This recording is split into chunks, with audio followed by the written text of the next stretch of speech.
lulusan Sarjana Teknik Industri di Universitas Islam Indonesia di Yogyakarta, betul Bapak? Betul. Beliau saat ini menjabat sebagai DPP IAEI, Ikatan Ahli Ekonomi Islam, Bidang Sosial dan Edukasi, pengurus Pusat MES, Masyarakat Ekonomi Syariah, Komite Bidang Perencanaan Keuangan, Pemberdayaan Perempuan dan Sumber Daya Keluarga. Beliau juga menjabat sebagai DPP JPMI, Jaringan Pengusaha Muslim Indonesia, menjabat sebagai Ketua Bidang Perencanaan Keuangan. Beliau juga menjabat di DPP MTW, Majelis Taklim Wirausaha, Ketua Bidang Pendidikan dan Pelatihan, DPP SPI, Sahabat Pekerja Indonesia, Kepala Badan Diklat dan Pengembangan Profesi, DPWSI, Syarikat Islam DKI Jakarta Raya, menjabat sebagai Ketua Biro Pendidikan dan Hubungan Antar Lembaga, Ketua Harian IIBF Kota Depok. Nah, beliau juga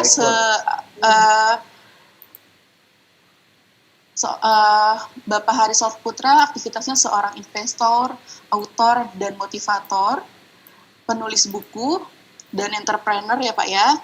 Di sini juga Bapak Harisol Putra sudah menciptakan atau berhasil beberapa bukunya yang sudah terbit ya Pak ya. Di sini saya bacakan ada 21 langkah menuju soul entrepreneur sejati, 18 Dedication for Soul Therapy, World Plum 19, World Plum 19 Community, Empati, Embun Pemandu Hati, World Trend, Cara Keren Memahami Uang, Cinta 1000 Kata, Parenting Series Keluarga Pelangi, akan terbit World Plum 19 for Financial Motivator. Mungkin bisa, teman-teman di sini bisa mendapatkan buku-buku Bapak di mana nih Pak? Kalau yang Gramedia sudah tidak cetak lagi, tapi kalau yang terakhir itu masih ada. Nanti bisa lewat Mas Sani dari Paytrend Academy ya nanti ya. Oke, jadi teman-teman bisa mendapatkan buku-buku dari Bapak Harisol Putra ini melalui Paytrend Academy ya Pak ya?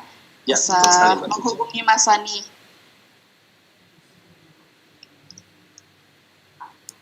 Baik, Bapak Hari, di sini kan kita mulai 8 bulan ini ya Pak ya, kita sedang berada di fase pandemi ini Pak nih.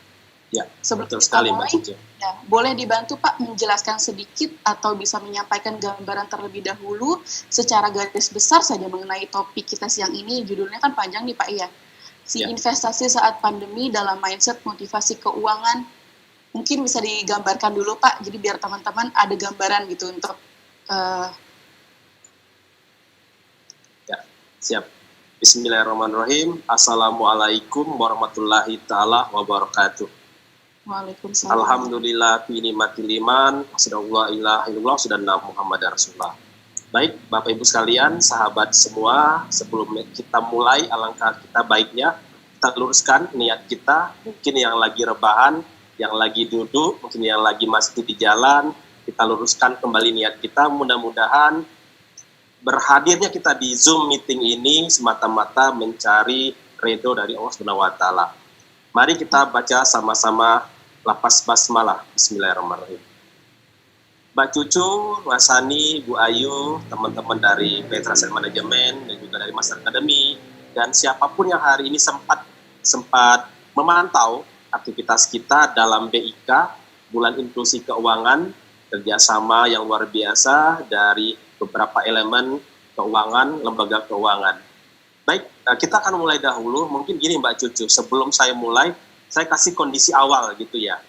Jadi kan ada namanya fase, disebut dengan fase normal. Ini sebelum pandemi, itu kira-kira Februari ke belakang, lalu masuk ke fase new normal atau masuk ke fase pandemi, ya. Artinya terjadi ada virus dan segala macam. Lalu masuk fase ke new normal yang ditandai dengan PSBB dan seterusnya. Dan lagi ada fase selanjutnya disebut the next normal. Jadi ada normal, pandemi, new normal, dan terakhir adalah next normal. Pertanyaannya adalah satu sebetulnya. Apakah kita harus hidup sekedar di fase pandemi saja ataukah kita masuk ke fase new normal dan next normal? Itu dulu. Jadi kalau kita memahami konsep ini, kita tidak akan terlalu kecewa, tidak akan terlalu putus asa, tidak akan terlalu khawatir ketika terjadi turbulensi atau apapun yang terjadi. Itu satu hal. Nah, terkait dengan materi kita hari ini atau sesi sharing saya pada siang hari ini, investasi saat pandemi dalam mindset motivasi keuangan. Jadi kalau kita bicara bab keuangan, jelas bicaranya bab angka-angka. Ya, 1, 2, 3, dan seterusnya. Tapi kalau kita bicara bab motivasi itu adalah reason for doing something. Jadi alasan kita itu untuk bergerak, alasan itu kita untuk maju, alasan kita untuk terus berjalan, dan seterusnya. Artinya ketika bicara bab keuangan, bicara bab angka-angka, tapi juga ada sesuatu yang kita jalankan, yang membuat kita itu maju ke depan. Kira-kira seperti itu. Nah, dalam konteks hari ini bahwasanya apa penting sih sebetulnya investasi di saat pandemi? Sebelum saya jawab pertanyaan ini, mungkin sahabat semua atau Bapak Ibu yang sempat mendengarkan atau melihat siaran ini, kita harus pahami dulu. Pertanyaan saya sederhana, apa sih sebetulnya yang membedakan antara tabungan dan simpanan, tabungan dan investasi, atau tabungan dengan investasi? Ini seperti ini dulu. Jadi sebelum kita mulai masuk ke kenapa sih kita harus berinvestasi ini, pertanyaan sederhana saya, apa sih yang disebut dengan atau perbandingan atau perbedaan lah sederhananya antara menabung dengan investasi.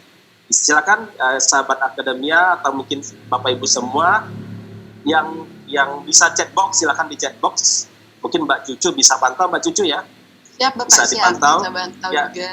Jadi apa sih perbedaan antara menabung dengan investasi? Ini dulu, kita samakan dulu persepsi kita secara mindset, baru akan kita sharing tentang bagaimana investasi saat pandemi dalam mindset motivasi keuangan.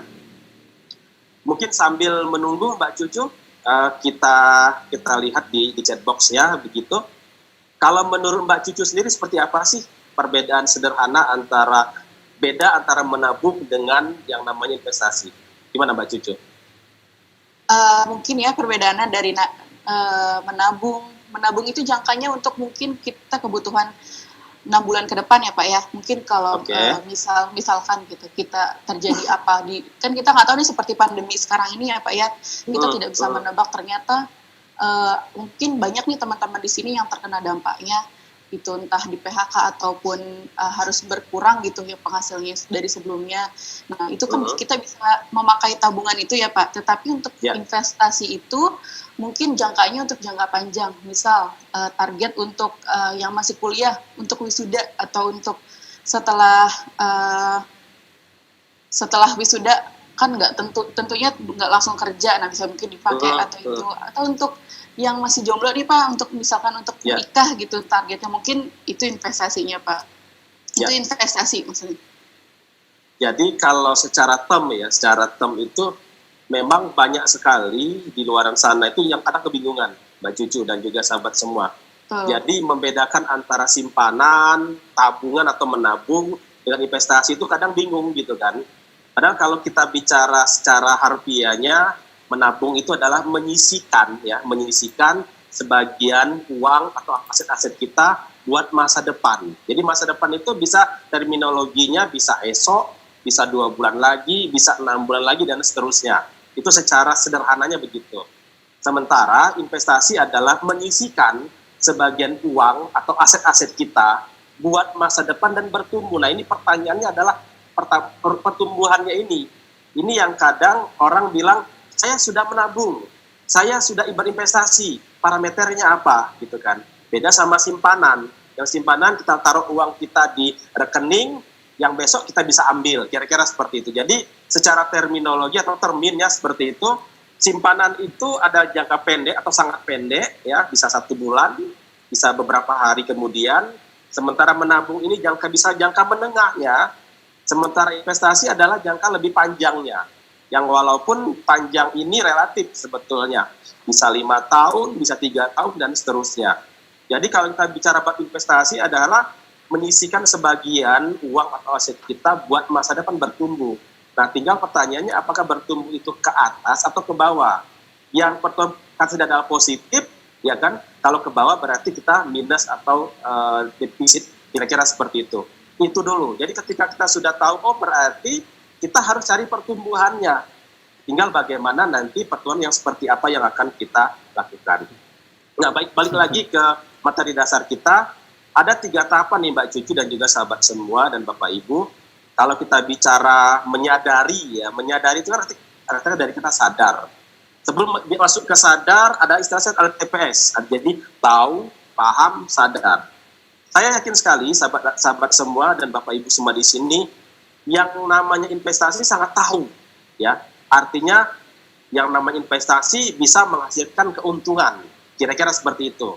Dan saya yakin sekali yang namanya Bapak Ibu semua di sini atau sahabat semua di sini paham apa yang disebut dengan investasi tersebut. Artinya investasi itu kalau kita lakukan atau kita jalankan itu bisa membuat kita menjadi kaya raya.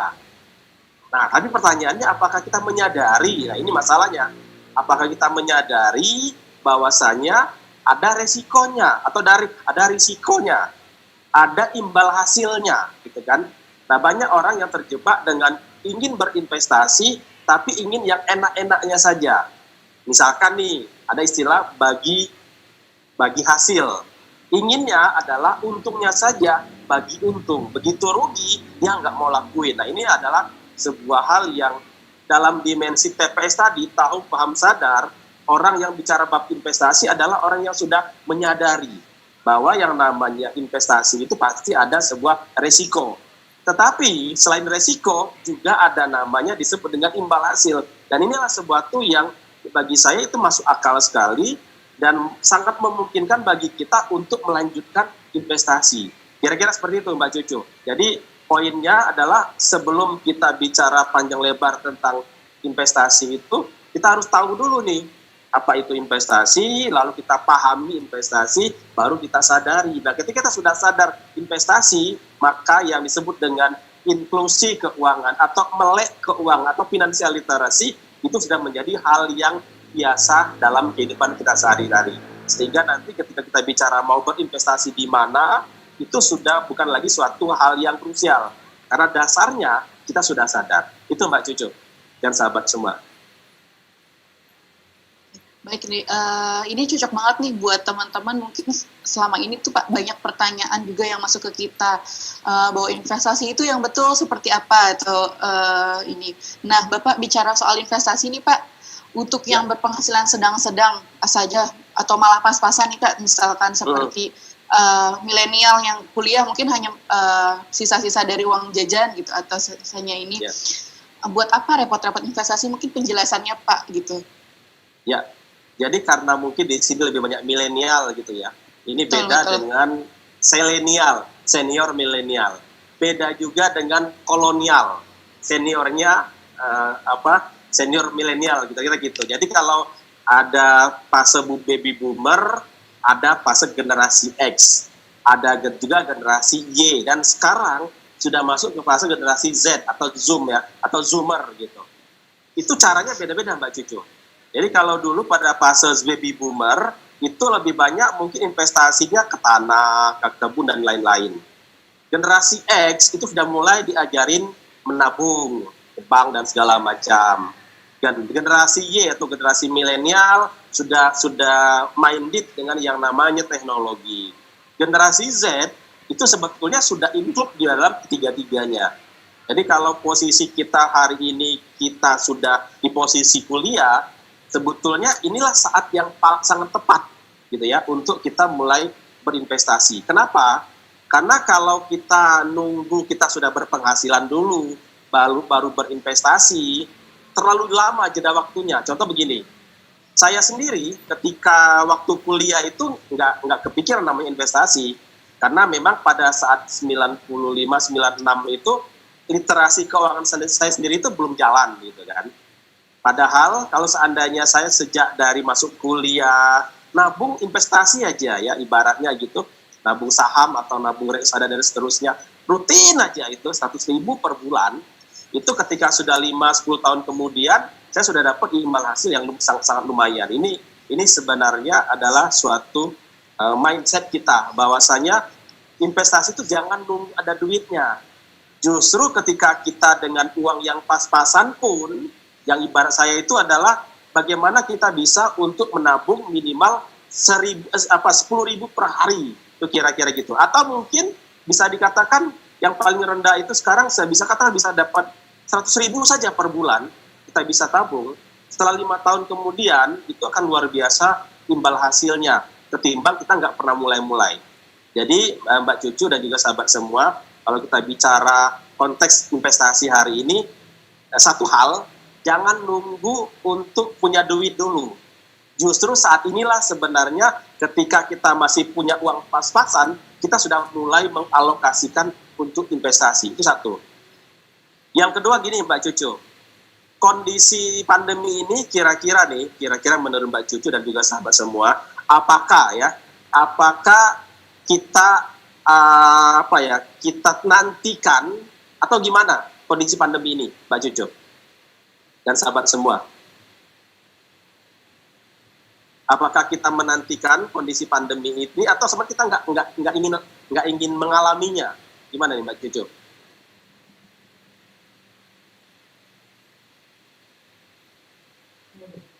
Halo? Enggak, ya, dianya. Halo. Ya, Mbak Cucu, suara saya masih kedengaran? Iya Pak, suara saya maaf kedengaran. Ya, kedengaran. Ya, pertanyaan saya, apakah kondisi pandemi ini kita nantikan atau tidak kita inginkan kondisi pandemi seperti sekarang? Tentu saja tidak ada yang menginginkan ya Pak kondisi seperti ini. Mungkin dari sekian banyak teman-teman nih, dari sekian banyak orang gitu, mungkin lebih banyak yang terdampak negatifnya dibanding yang positifnya ya Pak. Tentu tidak diinginkan.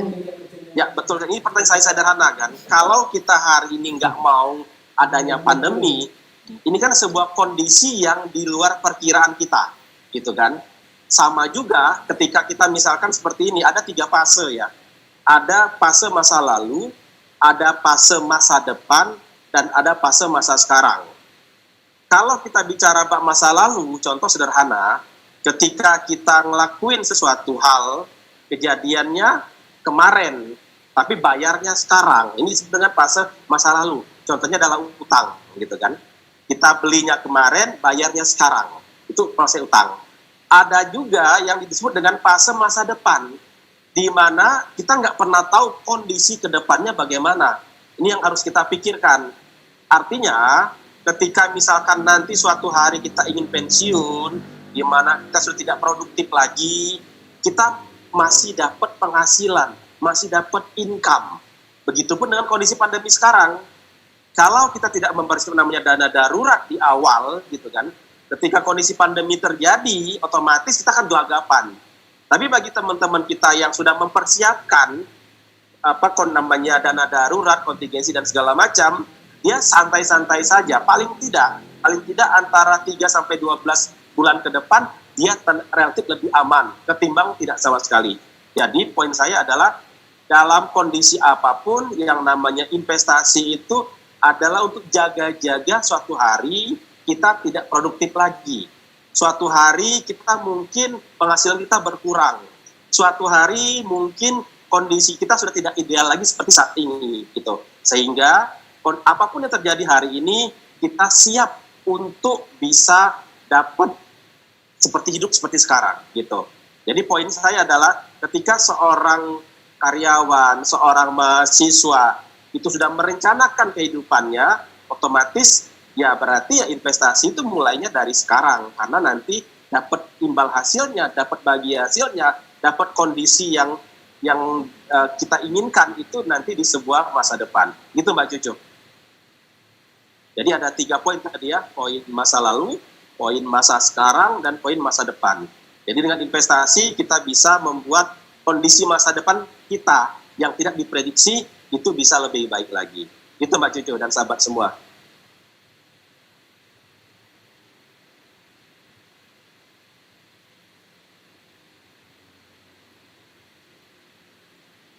Ya, gimana Mbak Cucu? Itu masih di unmute kayak Mbak Cucu itu. Ya.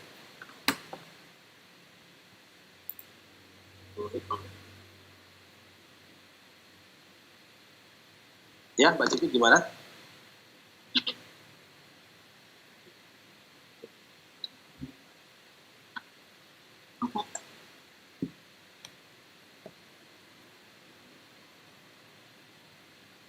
Mohon maaf Bapak, sepertinya tadi sinyal saya di handphone satunya terkendala. Mohon maaf semuanya.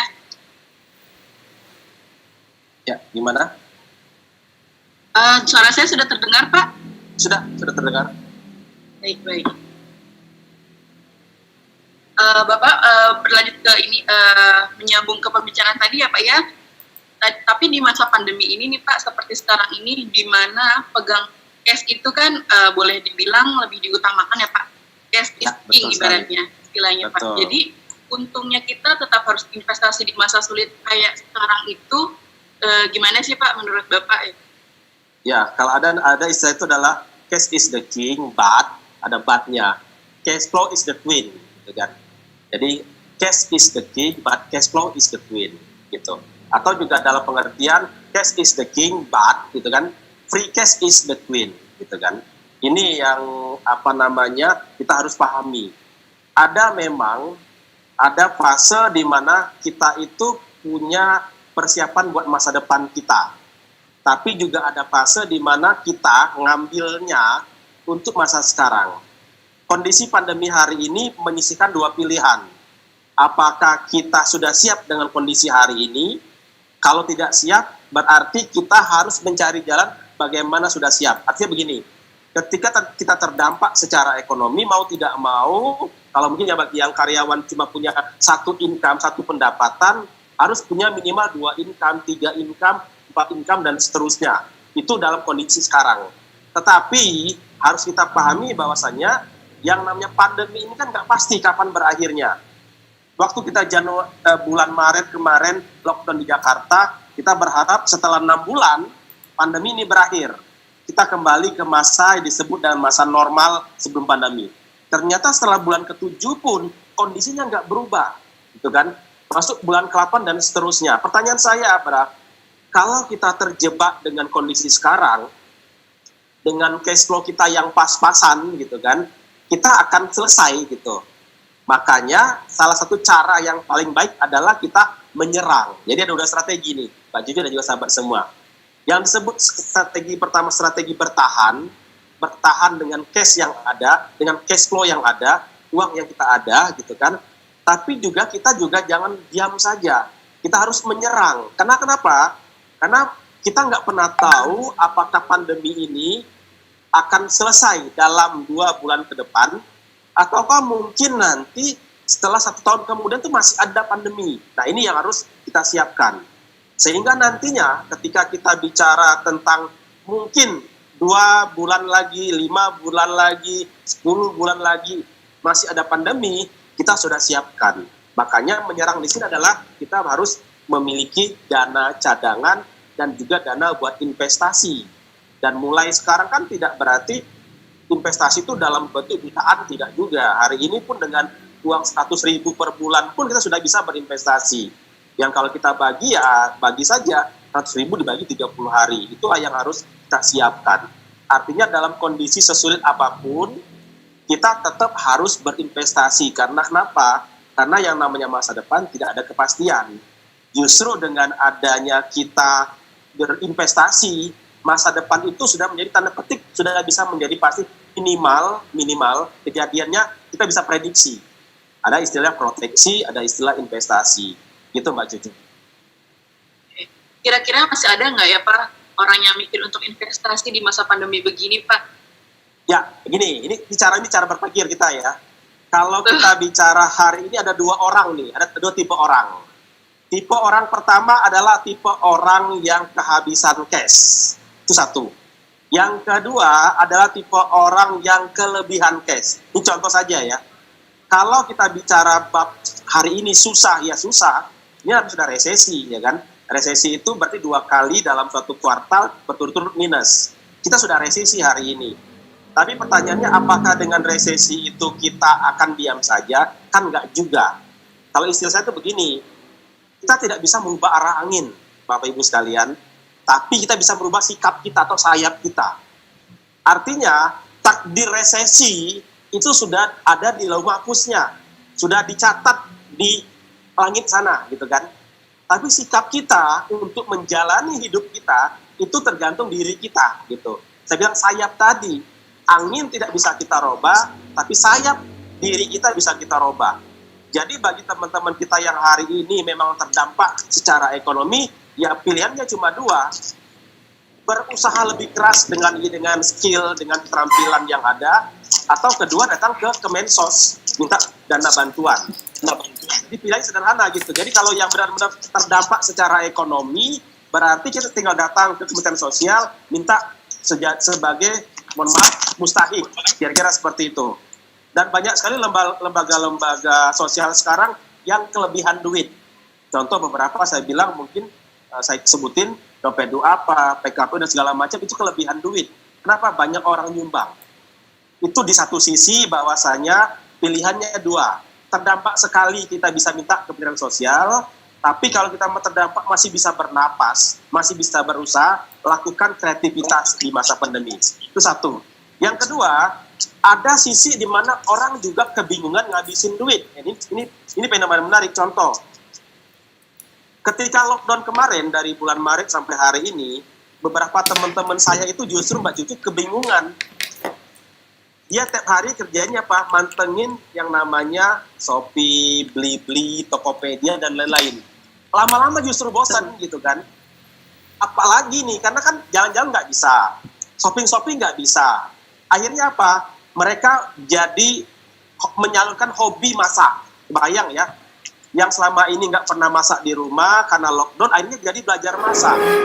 Dan beli pancinya juga bukan panci yang harga ratusan ribu, jutaan. Kebayang ya, beli panci jutaan dengan segala macam alat-alatnya juga. Bahkan saya dengan beberapa teman juga buat pelatihan itu membatik gitu kan, yang ada kompor listriknya juga. Ada beberapa teman kita yang juga mereka tidak mau tangannya kotor, itu tapi juga ingin berkebun. Kebayang ya, ada orang tangannya nggak mau kotor tapi ingin berkebun. Solusinya apa? Aquaponik. Datangkan orang yang ngerti tentang bagaimana mendesain aquaponik, tinggal pencet stop kontaknya, on off-nya, air ngalir dan seterusnya. Artinya ada dua yang saya mengatakan, ada yang memang secara ekonomi, secara duit habis, tapi ada juga orang yang kelebihan gitu.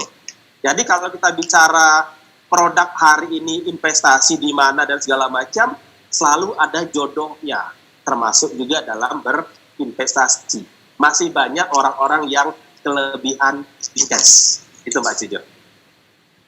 Masih banyak, tapi tidak sedikit juga yang kekurangan cash mungkin ya Pak ya?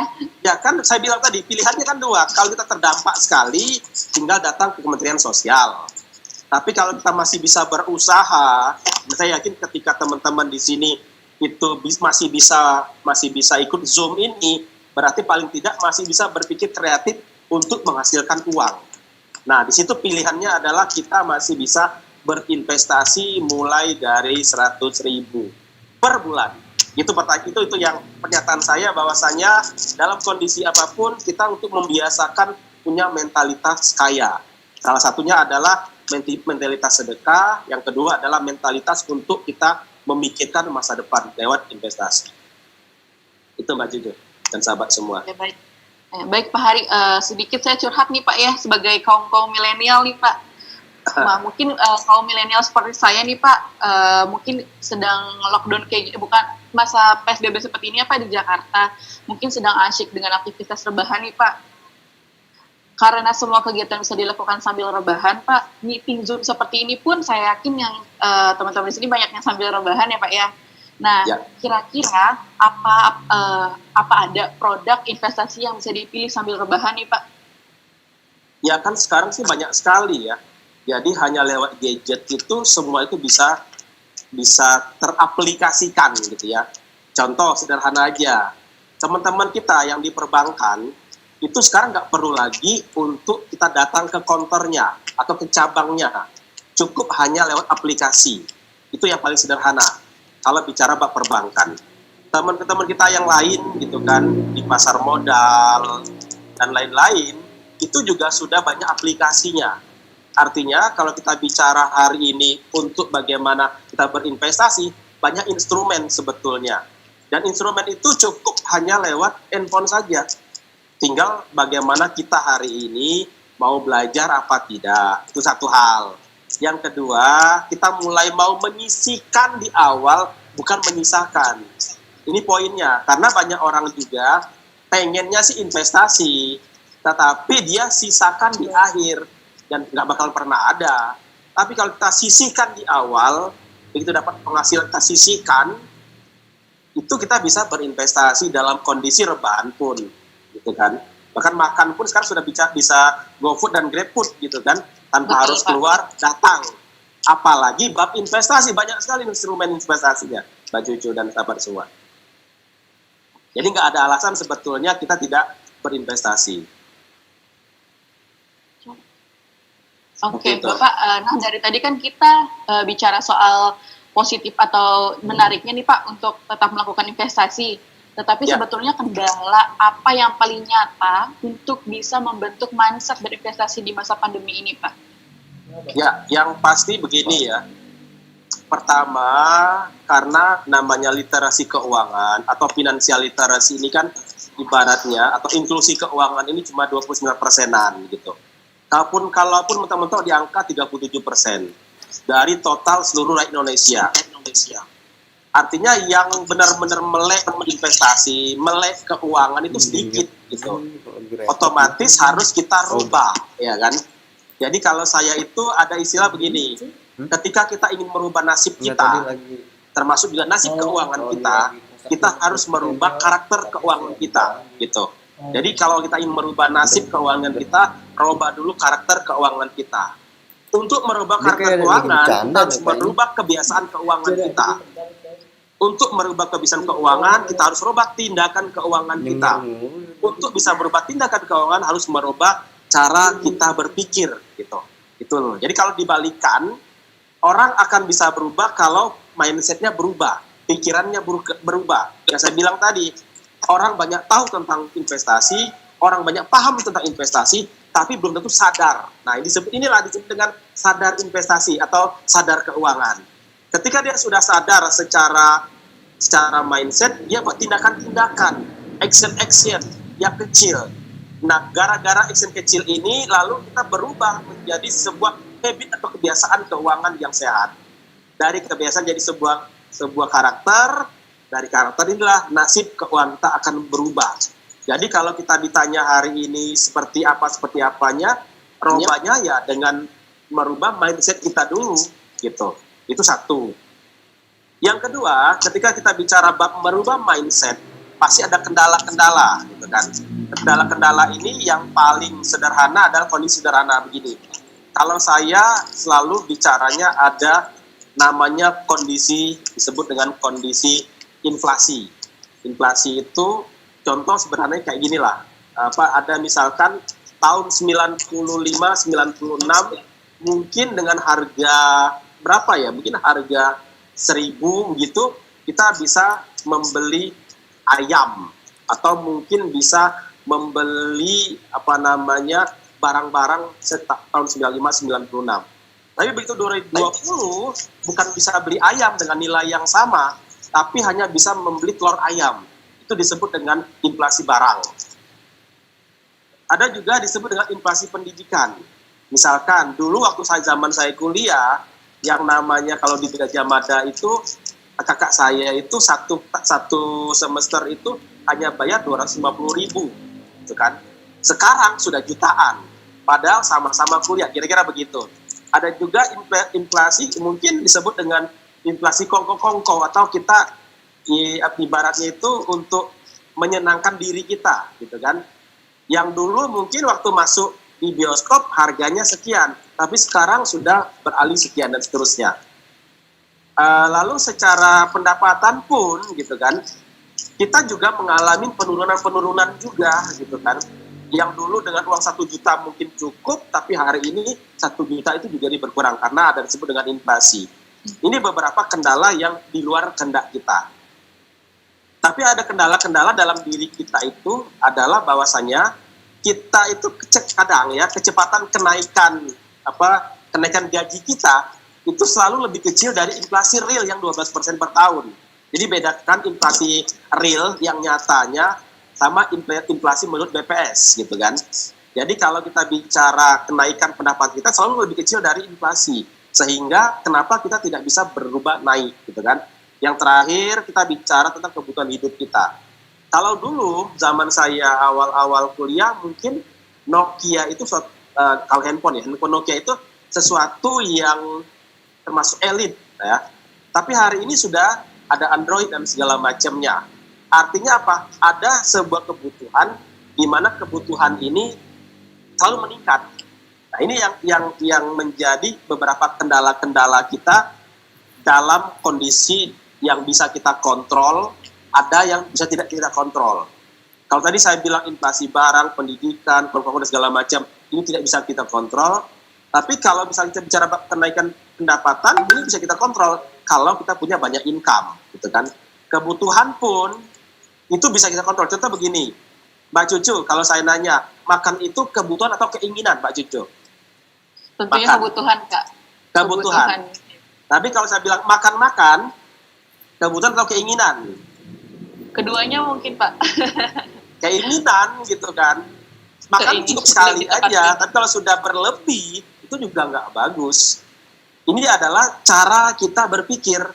Jadi kalau kita bicara kendala hari ini, sebenarnya kendala itu kita yang ciptakan sendiri. Ada memang kendala di luaran sana yang tidak bisa kontrol. Contoh harga bahan bakar minyak BBM. Itu tidak bisa kita kontrol gitu kan. Tapi pemakaian BBM-nya itu bisa kita kontrol. Contoh lagi, kita bicara tentang listrik. Harga listrik itu tidak bisa kita kontrol, itu urusannya pemerintah. Tapi cara pemakaiannya, hematnya, itu bisa kita kontrol gitu. Jadi, saya mengatakan kendala apapun hari ini tergantung kitanya. Bagaimana kita bereaksi terhadap suatu persoalan. Jadi kalau ada kendala di luaran sana yang tidak bisa kita kontrol, tapi kita bisa untuk mengontrol kondisi dari diri kita. Kira-kira seperti itu, Mbak Cido.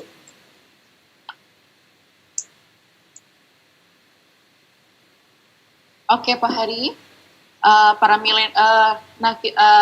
milenial sekarang ini kan sepertinya lebih senang melakukan bisnis ya, Pak ya? Ya. Dibanding investasi. Sebetulnya sama nggak sih, Pak, melakukan bisnis dengan berinvestasi? Ya, jadi begini. Jadi kalau kita bicara investasi ada 3 hal. Yang saya sebut dengan yang pertama adalah mazhab jalan panjang ya. Jadi berinvestasi itu ada mazhab jalan panjang namanya bisnis atau langsung gitu. Misalkan nih, saya punya warung ayam geprek gitu kan. Itu adalah jalan panjang untuk bisa membuat ayam geprek saya itu orang kenal, orang beli dan seterusnya. Itu prosesnya panjang.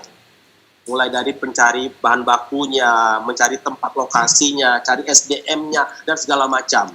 Ini saya sebut dengan jalan panjangnya, mazhab jalan panjang. Yang kedua, ada namanya mazhab jalan pendek. Gitu. Jadi kalau ada jalan panjang, ada jalan pendek. Jalan pendek itu adalah yang masuk atau secara tidak langsung. Contoh di pasar modal, gitu kan. Sebetulnya esensi pasar modal itu ya bisnis juga. Misalkan, contoh kayak Telkom ya, Telkom itu kan bisnis sebetulnya, bisnis telekomunikasi gitu. Cuma dia membuat para investor itu bisa ikut bareng-bareng gitu. Sehingga kepemilikannya bukan hanya milik pemerintah saja, tapi milik juga masyarakat. Dan kita bisa berinvestasi lewat pasar modal. Apakah nanti langsung lewat saham, beli saham Telkomnya, ataukah lewat reksadana gitu kan. Nah, yang ketiga ada namanya harta real yang bisa kita pegang, kita lihat contoh emas, logam mulia, kebun gitu kan. Lalu juga ada properti, ada koleksi lukisan dan segala macam. Jadi kalau kita bicara tentang investasi ada 3 hal tadi. Ada jalan panjangnya yang berbisnis langsung dan ini bisa panjang, betul-betul nggak bisa langsung bisa sukses, bisa 5 tahunan. Atau kita lewat yang jalan pendek, ya lewat pasar modal gitu kan. Atau ya langsung ke harta real kayak emas tadi. Nah, jadi banyak pilihan sebenarnya. Kalau saya pribadi ya 3-3-nya saya lakuin. Berbisnis ya iya juga. Yang pasar modal saya masuk juga. Yang harta real ya saya juga punya. Sehingga kita bisa mendiversifikasi resiko. kira-kira gitu. Jadi sebenarnya bukan hanya investasi yang kita bisa diversifikasi gitu, tapi resiko pun kita bisa diversifikasi, bisa kita bagi-bagi. Kira-kira begitu Mbak Cici dan sahabat semua. Oke Pak Hari, jadi membentuk motivasi keuangan menjadi satu hal yang sangat penting dibentuk mungkin gitu ya Pak Hari ya? Ya, karena kan gini, orang itu kan selalu bicaranya investasi langsung instrumen gitu loh. Bicara bab investasi, dia langsung bicara bab instrumennya, bicara alatnya, bicara kendaraannya. Tapi bagaimana dia bisa menyetir kendaraan tersebut, ini jarang sekali dibicarakan. Contoh nih, sederhana gitu kan. Kenapa sih kita harus memahami kondisi kita sebelum berinvestasi? Kalau secara kondisi ada 3 tuh, ada yang konservatif, ada yang moderat, ada yang agresif, ada 3 itu. Ketika kita bicara konservatif, kita itu sebetulnya menghindari untuk resiko. Contoh, kita berinvestasi di deposito. Kalau deposito disebut dengan investasi, kira-kira begitu. Tapi ada juga orang yang agresif, yang ibaratnya itu istilah saya itu adalah high return. High risk, high return gitu. Orang yang berani untuk menerima sebuah resiko. Jadi kemungkinan resikonya tinggi, tapi bagi hasilnya pun juga tinggi juga. Ini disebut dengan yang agresif. Atau yang tengah-tengah, ya enggak di bawah agresif, enggak di bawah konservatif, enggak juga di atas agresif, tengah-tengah, namanya moderat gitu. Baru ketika kita bicara kita di posisi apa, kita enak itu untuk melangkahnya gitu kan. Jadi ketika saya tahu bahwa kondisi hari ini saya pribadi adalah konservatif, berarti saya instrumennya yang harus yang konservatif. Kalau saya termasuk kategorinya moderat, berarti saya harus mencari instrumen yang moderat. Kalau hari ini saya itu adalah tipenya agresif, berarti saya harus mencari instrumen yang agresif sesuai dengan karakter dari diri saya atau para investor gitu. Itu dulu sebelum bicara bab instrumen, karena banyak sekali orang karena ingin imbal hasil yang tinggi, dia gelap mata. Yang dia pikir investasi ternyata bukan investasi, adalah investasi bodong, misalkan begitu. Itu Mbak Cici dan sahabat semua. Oke. Pak Hari punya saran mungkin kepada para kaum rebahan nih. Misalnya bagaimana membentuk mindset motivasi keuangan ini kepada generasi yang berbeda-beda. Misal untuk anak muda yang masih kuliah, bagaimana caranya membentuk mindset tersebut dan bagaimana cara mengimplementasikannya. Untuk kalangan pekerja yang baru mulai berpenghasilannya bagaimana, untuk pasangan muda yang sudah berkeluarga dan memiliki anak, tentunya tantangannya berbeda ya Pak ya. Bagaimana tuh Pak Hari sarannya? Kalau saya sederhana sebetulnya, kita itu seberapa mampu untuk menerima risiko investasi, itu dulu aja. Contoh begini, kalau hari ini kita beraninya kehilangan duit 100.000, ya sudah kita mulai dari 100.000 gitu. Kalau kita berani kehilangannya ada 50.000, ya 50.000 kita investasikan. Kalau ternyata kita cuma bisa beraninya 10.000, ya 10.000 kita investasikan gitu. Ini yang saya sebut dengan seberapa kita berani untuk mengambil resiko, ya kan? Baru setelah itu baru kita cari pembanding-pembandingnya. Contoh begini. Dulu pertama kali ketika saya belajar investasi itu ada 2 pilihan. Pilihan pertama adalah saya masukin ke reksadana, pilihan kedua saya masukin ke saham. Ya, dua-duanya saya lakuin. Saya mulai dulu di angka yang saya berani untuk kehilangan berapa? 1 juta. 1 juta itu saya masukin ke saham, ya kan? 1 juta lagi saya masukin ke reksadana. Nah, selama setahun saya lihat perbandingannya, gimana cara jalannya gitu. Itu ya sehingga saya bisa mengerti, oh berarti resiko di saham seperti ini, resiko di reksadana seperti ini. Sehingga kita memahami atmosfernya. Nah, banyak orang itu inginnya hanya imbal hasil atau bagi hasil yang tinggi, tapi tidak ingin tahu prosesnya. Padahal kita harus ngalamin dua-duanya. Apalagi kalau di reksadana itu ada namanya manajer investasi yang dia sudah tahu nih resiko-resikonya. Tinggal kita sebagai seorang investor yang baru belajar, entah sebagai seorang mahasiswa, entah seorang yang baru membentuk rumah tangga, atau yang sudah punya anak sekalipun, kita harus pahami seberapa kita bisa kehilangan nominal gitu. Itu yang saya bilang ketika saya berinvestasi di bisnis, saya sudah siap dengan resiko. Misalkan nih, saya berbisnis dengan angka 10 juta. ya saya siap dengan kehilangan 10 juta. Tapi tetap sebelum masuk ke kehilangan 10 juta itu, saya tahu tahapan-tahapannya. Misalkan saya melakukan namanya KYC, Know Your Customer. Jadi saya tahu nih pengelolanya siapa, suppliernya siapa, tempatnya bagaimana. Benar-benar saya investigasi. Sama juga ketika kita bicara di sesi misalkan di reksadana pun, kan ada banyak tuh manajer investasi, kita harus benar-benar cari mana yang paling baik lah, kira-kira begitu. Nah, ketika kita sudah siap kehilangan itu, ya kita tinggal bismillah saja, nggak perlu takut lagi, karena sudah merasa, ya sudah, ini adalah bagian dari uang belajar, gitu kan. Karena bagi orang itu, ada orang yang bisa kehilangan 100.000, ya aman-aman saja, tapi ada juga orang yang kehilangan 100.000, seperti dunia itu sudah akan kebalik, gitu kan. Ya, ini yang harus kita pahami. Jadi, saya mengatakan bahwasanya berinvestasi dimanapun yang akan kita tuju, kenali dulu ilmunya, pahami dulu aturan cara bermainnya. Setelah itu, baru kita action. Itu Mbak Jojo dan sahabat semua. Itu minta kemerdekaan? Minta kemerdekaan? Enggak mau. Ada. Mbak Jojo kayaknya masih di unmute deh, masih di mute deh. Belum di unmute.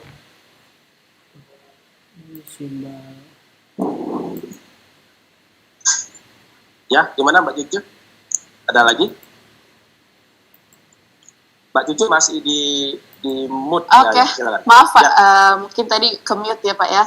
Oke, pada area syariah nih Pak, karena kita sedang dalam acara bincang syariah yang diselenggarakan oleh PT Paiton Asset Management, bagaimana menurut Pak Hari perkembangan industri bisnis dan investasi syariah sekarang ini? Ya, kalau secara prinsip ya, beda antara syariah dan non-syariah itu, kalau non-syariah hanya sebatas dunia berakhir. Itu kalau yang non-syariah. Tapi kalau bicara bab syariah, ada setelah dunia berakhir, ada lanjutannya, namanya akhirat. Jadi kalau kita hari ini melakukan sesuatu hal, yang non-syariah sebatas sampai di dunia berakhir selesai. Tapi kalau bicara bab syariah, berarti nanti suatu hari kita akan dihisap atas apa yang kita lakukan. Itu dulu, kita bicara konsepnya ya. Lalu kita bicara kondisi hari ini, yang namanya proses itu berjalan.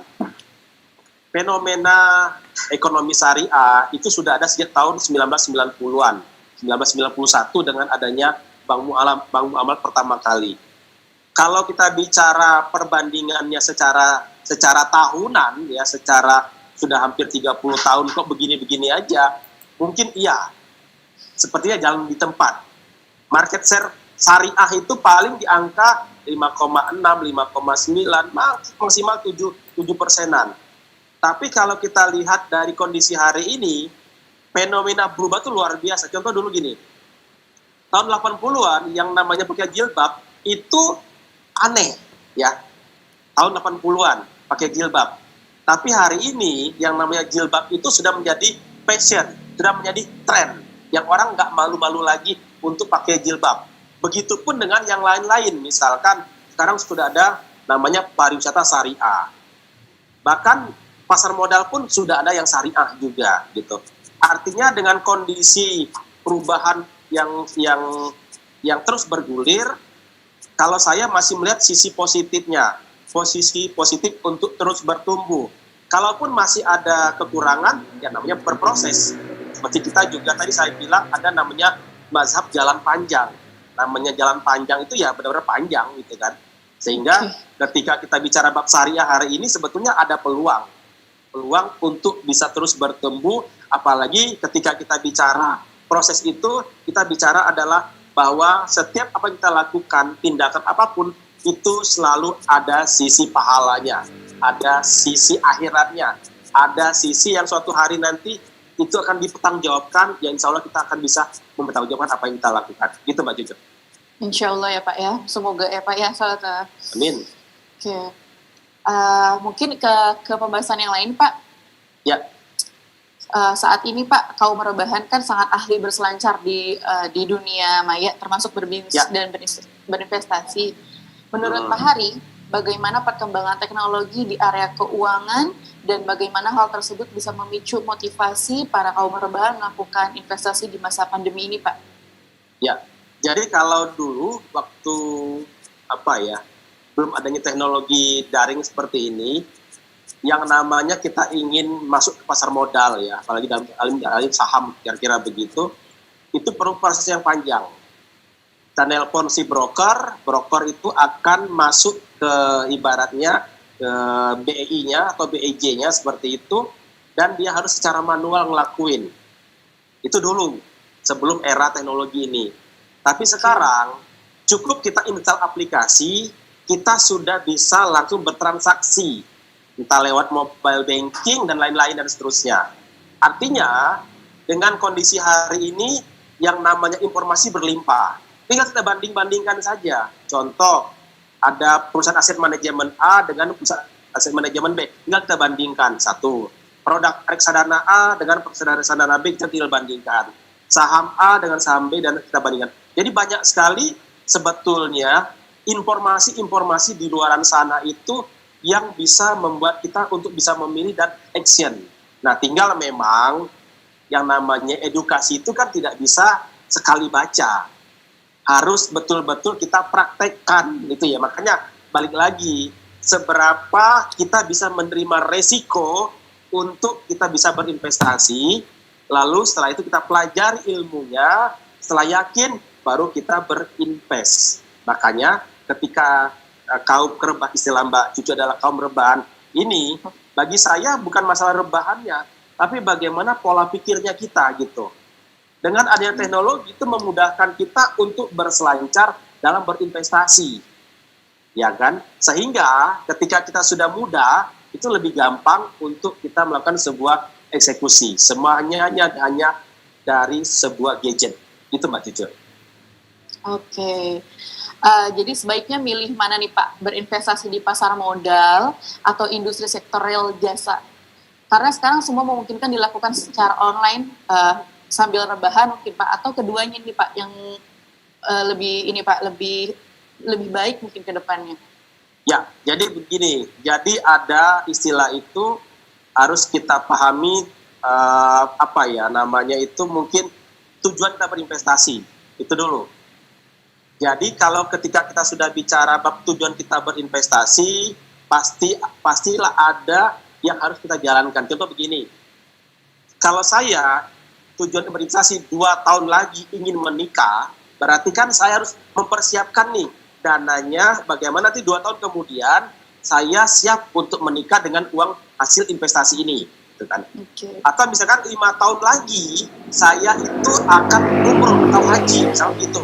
Berarti bagaimana dari sekarang saya berinvestasi agar sampai 5 tahun kemudian saya bisa umroh atau haji.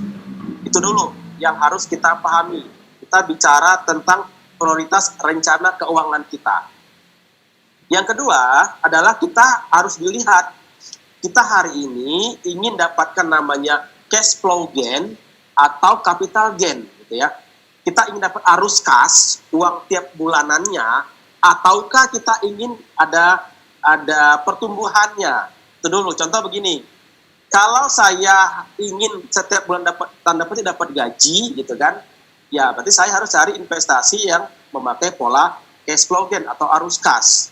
Tapi kalau saya ingin suatu hari nanti, 5 tahun kemudian, atau 10 tahun kemudian, atau 15 tahun kemudian saya bisa menikmati hasil investasi saya dengan yang dinamakan capital gain, berarti saya harus cari instrumen capital gain-nya seperti apa, gitu kan. Ada juga yang lain disebut dengan hedging atau lindung nilai. Contoh misalnya logam mulia. Jadi kalau ditanya hari ini apakah kita harus berbisnis ataukah kita harus berinvestasi, ya kita balikin lagi. Kalau istilahnya teman saya Mbak Ligwina itu, tujuan lo apa gitu ya. Tujuan Anda itu apa dulu gitu. Karena ketika kita tahu tujuan kita, insya Allah kita lebih enak gitu kan. Kalau saya sih semuanya saya ikutin. Saya investasi di bisnis iya, saya punya usaha iya juga gitu kan. Saya juga punya investasi juga gitu. Jadi tiga-tiganya kita jalankan. Contoh, selama pandemi alhamdulillah saya sama teman-teman buat namanya DOI, Daya Optimasi Institute. itu adalah learning provider gitu kan. Ini semacam kayak Zoom tapi berbayar gitu kan. Kita mencari orang-orang yang memang ahli, yang expert di situ untuk berbagi. Dan kita memang cari menyasar orang-orang yang punya duit gitu kan. Itu satu. Artinya apa? Saya sebagai CEO-nya gitu ya, saya dapat gaji dari bisnis tersebut. Kan asik gitu kan. Selama pandemi hanya lewat handphone saja, saya dapat gaji tiap bulan gitu. Itu satu. Yang kedua, saya juga bisa berinvestasi di tempat lain. Contoh yang sudah jalan itu adalah investasi saya bilang di ayam geprek gitu. Di mana itu adalah investasi real.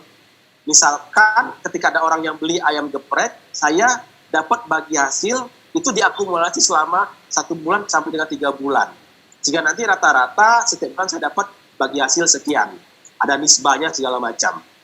Nah, tetapi saya juga punya yang namanya misalkan beberapa saham, ada saham Telkom misalkan, saham Antam dan segala macam.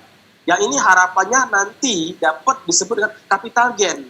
Jadi saya misalnya gini, saya beli hari ini 1.000, setelah 5 tahun kemudian mungkin harganya nggak jadi 1.000, tapi bisa jadi 5.000. Nah selisihnya ini saya dapat namanya capital gain-nya kalau saya jual, gitu kan. Jadi ini yang saya sebut dengan idealnya ya tiga-tiganya kita jalankan. Ya kita berinvestasi di bisnis kita sendiri, kita juga investasi di bisnis orang lain, kita juga berinvestasi di pasar modal. Seperti itu Mbak Jojo. Oke, ini tadi berbicaranya mungkin yang memiliki budget itu yang agak cukup lumayan besar ya Pak ya. Mungkin untuk yang mau baru memilih untuk berinvestasi ataupun para milenial yang punya penghasilan lebihnya cuma sedikit, boleh jadi yang seperti tadi Pak Hari bilang di awal-awal itu cukup 100.000 ya Pak ya, mungkin bisa di PT Paiton Asset Management ini mungkin ya Pak ya. Ya, jadi poinnya begini, poinnya adalah kita harus mulai ya. Apakah di bisnis real atau di bisnis orang lain ataukah di pasar modal. Intinya adalah kita harus mulai gitu, jangan sampai kita udah ngerti nih ilmunya, pahami ilmunya, tapi nggak action, nggak sadar. Betul, nggak berubah nasib kita gitu. Oke. Jadi action apalagi aja dulu ya Pak ya yang penting. Cuma 100.000, saya pikir nggak terlalu besar lah. Artinya gini, Pak. Anda makan boba mungkin 4 kali itu udah 100.000 ya, gitu kan? Betul, Pak. Minum es boba 100.000 itu dapat kali, itu diganti jadi investasi di pasar modal, gitu kan? Lewat reksadana, itu kan bisa sebenarnya. Cukup, saya pikir mahasiswa pun sebetulnya bisa kok, asal dia mau aja. Bisa ya Pak ya, bisa insya Allah ya. Mau. Ya, Ibu. Ya. Oke. Bisa insya Allah ya 100.000 1 bulan maksimal itu, karena banyak pertanyaan nih dari teman-teman. Investasi itu jadi jangkanya tuh apakah setiap hari atau setiap minggu atau setiap tahun, setiap bulan gitu loh Pak. Jadi bagusnya gimana nih Pak menurut Bapak? Ya ada 2 ya, sebetulnya ada strategi lamsam. Lamsam itu kalau kita punya duit, ini bagi yang karyawan ya. Bagi yang karyawan itu kalau ada pas lagi dapat THR gitu kan, atau pas lagi dapat bonus, dapat honor gitu kan, yang lumayan gitu kan, kita bisa langsung berinvestasi gitu, baik lewat reksadana ataupun langsung ke saham dan seterusnya. Kalau saham mungkin lebih sedikit yang dapatkan gitu. Tetapi ada yang kedua namanya itu adalah istilahnya adalah DCA ya, dollar cost averaging. Jadi rata-rata kita itu yang penting kebiasaan gitu. Misalkan begini, kita siap kehilangan 100.000 tiap bulan untuk berinvestasi. Jadi setiap bulan kita menyisikan di awal untuk kita di auto debit, kira-kira begitu. Jadi setelah kita terima dapat gaji, kita potong dulu 100.000-nya, kita sisihkan buat investasi di reksadana. Itu tiap bulan rutin saja gitu. Artinya ketika lagi naik kita beli, ketika lagi turun kita beli juga. Nanti ketemu nih rata-ratanya, namanya DCA, dollar cost averaging. Sehingga ketika nanti kita ketahui nilai bersihnya gitu kan, NAB-nya dan segala macam, itu kita dapat kenaikan yang signifikan. Kenapa? Rata-rata selama tahunan gitu. Ini yang saya pikir ada dua strategi ini, dan itu pun bisa kita lakukan dua-duanya. Kalau kita memang hari ini untuk membiasakan habit, kebiasaan begitu, ya kita harus dengan yang rutin tiap bulan gitu kan. Tapi kalau ternyata kita ada suatu bisnis atau suatu deal atau suatu honor atau suatu fee yang kemungkinan dalam jangka dekat bisa kita dapatkan, kenapa tidak? kita lamsam, gitu kan. Kita lock dulu lah ibaratnya, kita lock dulu. Itu Mbak Jojo. Oke, beranjak nih Pak, sebelum saya kan ini mungkin dari saya akan menjadi pertanyaan terakhir.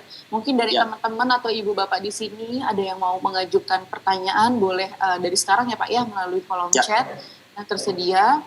Oke, untuk pertanyaan dari saya juga sebelumnya.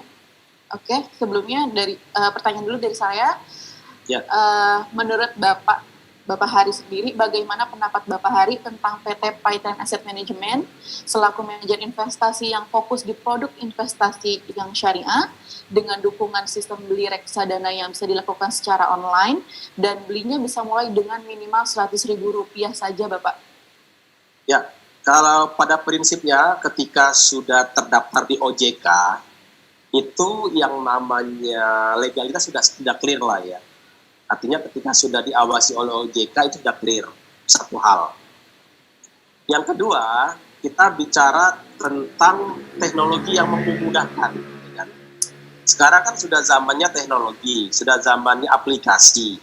Ketika sudah memudahkan bisa melakukan transaksi, itu sebetulnya sudah bisa dikatakan ibaratnya cocok lah untuk kita berinvestasi. Itu yang kedua. Yang ketiga, bahwasanya harus kita pahami, saya selalu bicara bab resiko.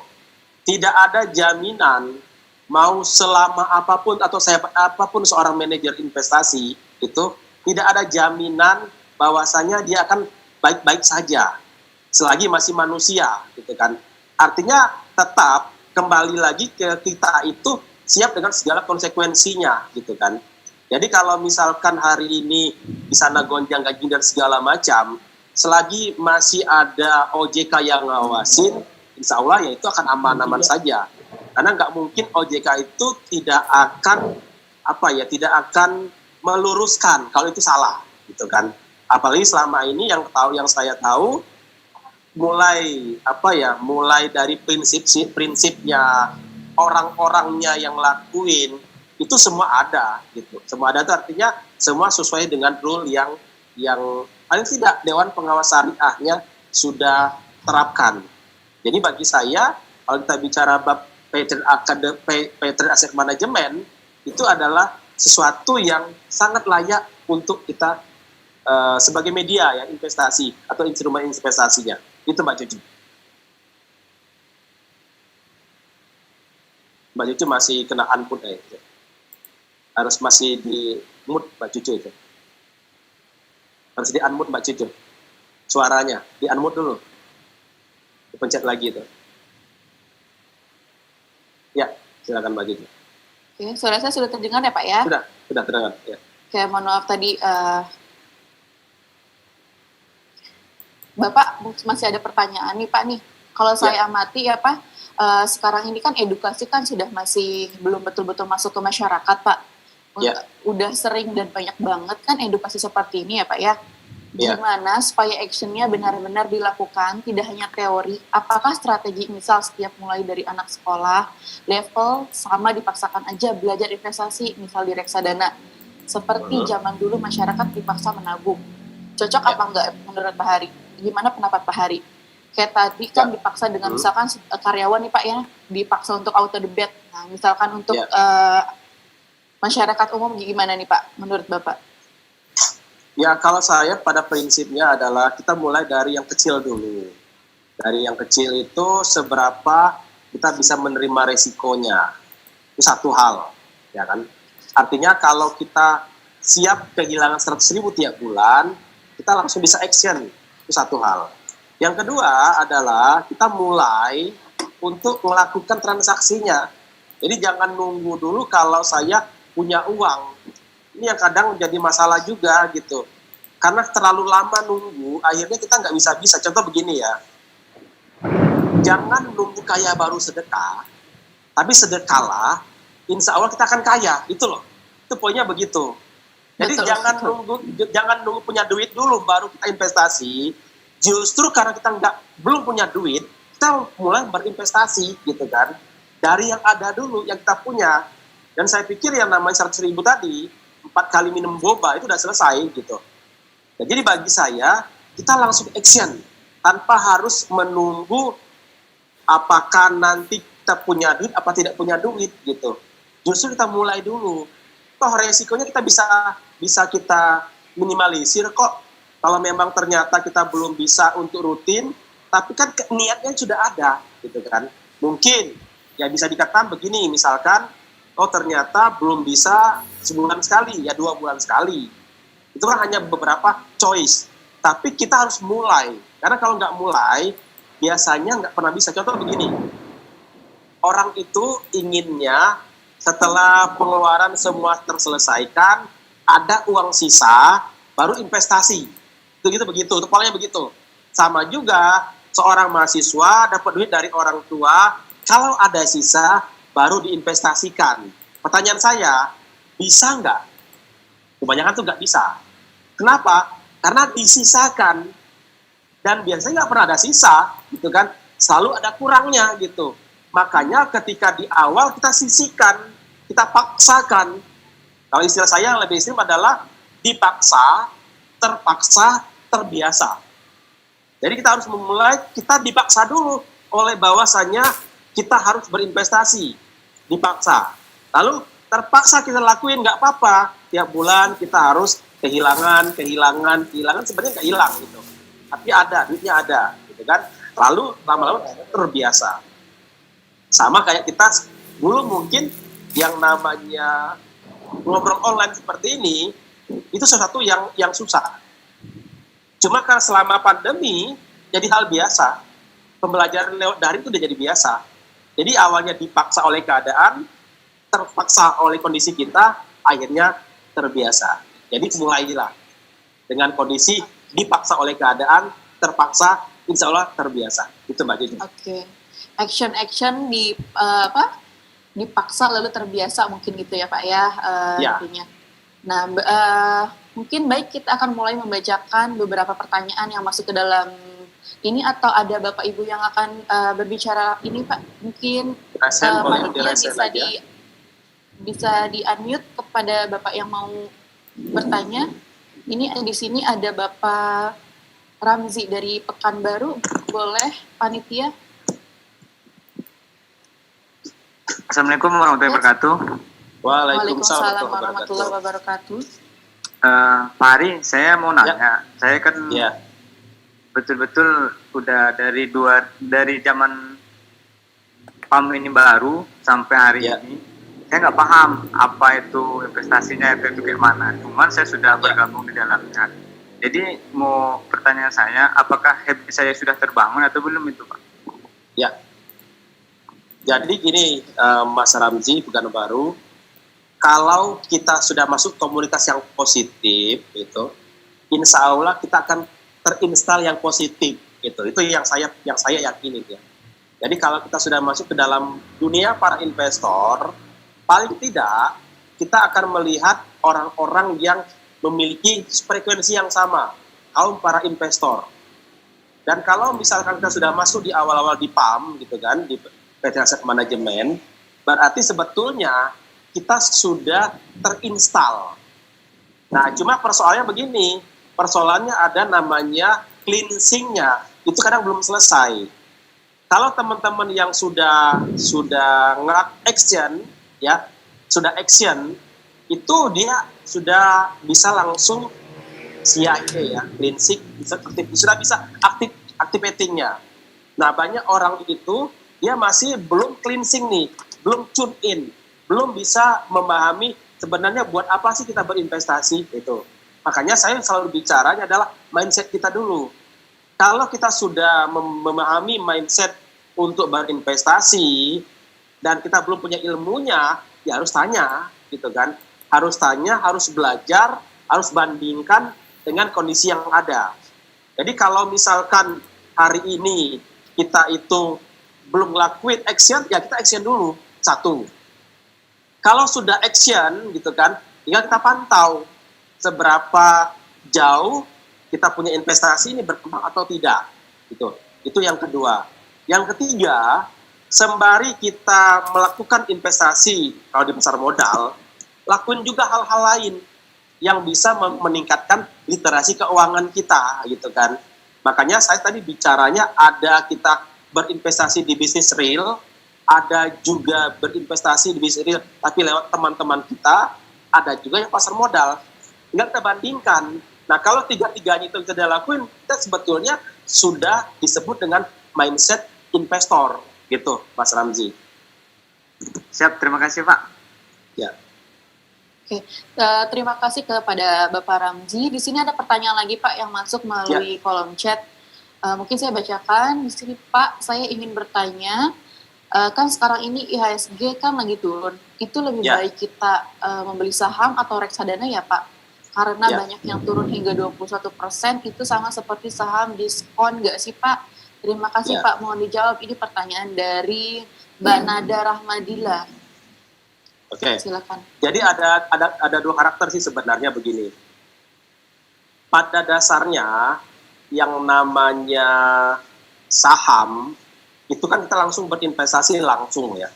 Artinya ketika misal kita beli saham A, saham B dan segala macam, kita sudah siap dengan resiko kenaikan atau penurunannya. Ya, contoh, saya misalkan beli saham Garuda, di mana begitu pandemi, Garuda berhenti, otomatis secara fundamental itu adalah ya kita rugi gitu, secara fundamental. Artinya sebagai seorang investor saham, saya sudah tahu resiko fundamentalnya. Itu satu. Yang kedua, ada namanya kita serahkan pada ahlinya. Itu lewat namanya manajer investasi. Di mana serahkan pada ahlinya ini dia benar-benar ahli yang sangat-sangat memahami cara kerjanya. Dia tahu kapan dia harus cut loss gitu kan, kapan dia masuk, kapan dia terus berjalan. Jadi yang namanya kita kalau sudah mempercayakan kepada manajer investasi, dalam hal ini mungkin ada di PAM dan lain-lain seperti itu, berarti kita sudah percaya pada yang ahli atau yang profesional. Itu dulu yang harus kita pahami. Nah pertanyaannya adalah ketika IHSG naik, turun dan segala macam, apa pengaruh? Ya itu jelas berpengaruh. Tapi kalau kita lewat manajer investasi, kita lebih percaya kepada si manajer investasi untuk mengelola uang kita. Gitu. Jadi bagi saya, ketika kita sudah sangat-sangat paham tentang dunia pasar modal, kita bisa langsung berinvestasi di saham. Tapi kalau kita belum yakin, kita bisa meminta yang pada yang lebih ahli. Nah, orang ahli inilah yang akan untuk mengelola keuangan kita. Nah, itu namanya di reksadana. Jadi sebenarnya kalau kita bicara reksadana hari ini, dia mengelola banyak hal sebenarnya. Ada yang namanya dia bisa mengelola saham, dia bisa mengelola obligasi, dia juga bisa mengelola pasar uang. Yang itu dikolektifkan, namanya KIK, kontrak investasi kolektif. Itu Mbak Cucu. Oke, saya mungkin Mbak Nadila sudah jelas ya Pak ya. Saya bacakan dulu pertanyaan dari peserta lagi nih Pak. Bagaimana kita menghindari dari investasi yang salah atau bodong? Walau misalnya sistemnya udah canggih nih Pak, karena banyak ya Pak ya, banyak sekali di luaran sana yang memang udah canggih-canggih banget, tetapi bodong gitu. Ya. Nah, yang tertipunya juga yang pintar-pintar Pak, bukan yang malah yang rendah-rendah gitu yang oke. Mungkin penjelasannya Pak. Jadi kalau bicara investasi bodong, itu justru yang saya pahami hari ini, justru itu yang legal-legal loh Mbak Cucu. Yang punya legalitas gitu kan, yang mantap-mantap gitu kan. Tetapi sebenarnya ada namanya mungkin pertama itu prinsip-prinsip investasi. Sebelum kita bicara Pak bodong ya. Jadi ada yang disebut dengan high risk, high return. Sesuatu yang memiliki imbal hasil tinggi, biasanya resikonya juga tinggi gitu kan. Betul. Makanya kalau di dalam reksadana ada reksadana saham, ada campuran, ada pendapatan tetap, ada pasar uang. Ketika kita bicara reksadana saham, memang imbal hasilnya lebih tinggi ketimbang reksadana pasar uang. Tetapi resikonya juga tinggi. Itu harus kita pahami satu. Yang kedua, ada namanya diversifikasi. Don't put all your eggs in one basket, gitu ya. Jangan meletakkan seluruh telur kita dalam satu keranjang. Jadi kalau kita bicara bab investasi, kita harus memiliki banyak diversifikasi, banyak portofolio keuangan gitu. Memang kekurangannya adalah kalau kita terlalu banyak diversifikasi, uangnya terbatas, imbal hasilnya kurang. Jadi kita benar-benar harus fokus gitu kan. Jadi kalau kita punya keinginan kita berinvestasi di reksadana, ya sudah fokusin satu di reksadana saja dulu.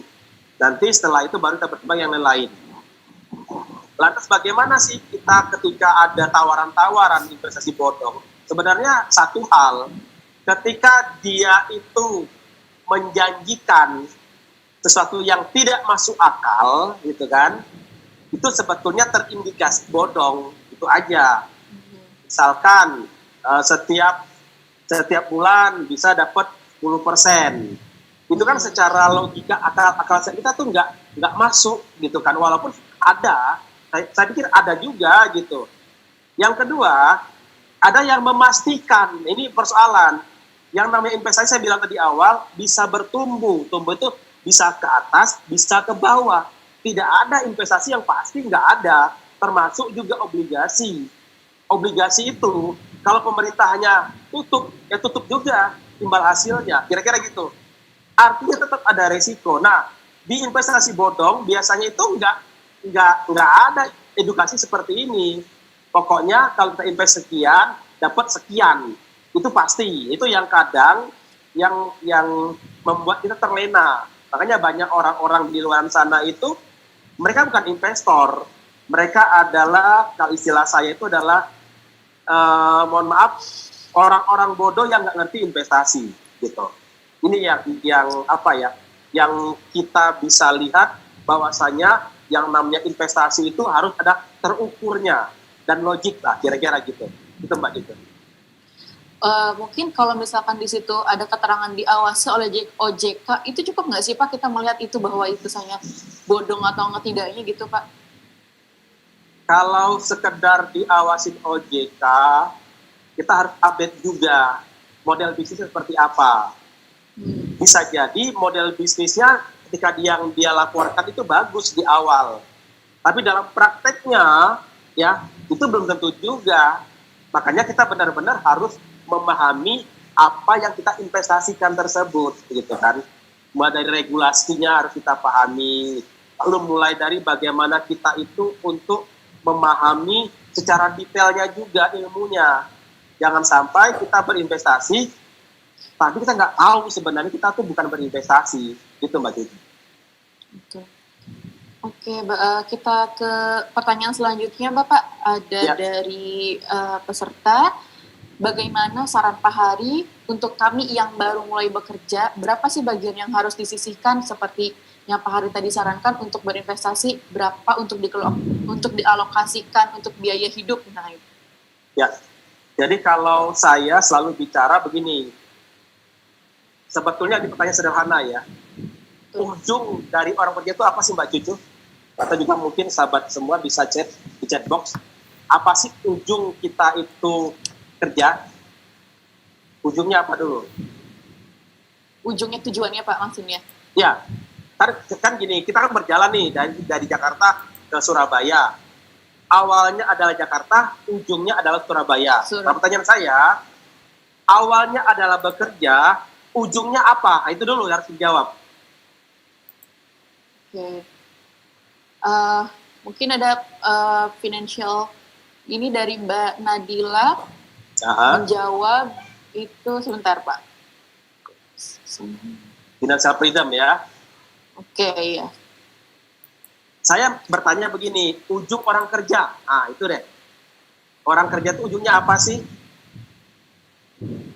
Pencapaian mungkin ya, kalau menurut saya ya Pak. Menurut saya pencapaian tujuan dia untuk bekerja itu. Enggak, ujung perjalanan seorang bekerja itu adalah pensiun Mbak Cucu. Jadi bukan tujuannya nih Pak, jadi ujungnya gitu. Ujungnya, makanya saya bilang, ujung harapannya kan pensiun gitu kan. Kalau Anda bekerja, ujungnya adalah pensiun gitu kan. Nah, tinggal pertanyaannya, pensiun yang bagaimana? Baru jawabannya financial freedom tadi, kan begitu kan. Nah, ketika kita ngerti ujungnya, berarti kita harus siapkan porsi ujungnya dulu gitu. Walaupun Anda hari ini bekerja sebagai seorang ASN, aparatur sipil negara atau PNS, pegawai negeri sipil, yang namanya ketika jadi nanti suatu hari akan pensiun, pasti nggak cukup. Kalau pensiunnya orang-orang PNS itu adalah dari 70% dari gaji pokok, bayang ya. Kita selama ini dapat tunjangan plus, tahu-tahu begitu di ujung hanya dapat 70% dari gaji pokok, kecil banget. Jadi nggak cukup. Otomatis kita harus mempersiapkan ujungnya ini, karena kira-kira kita bekerja. Otomatis yang ingin saya katakan bahwasanya kita harus mempersiapkan dulu ujungnya kita itu, harus ada pensiunan.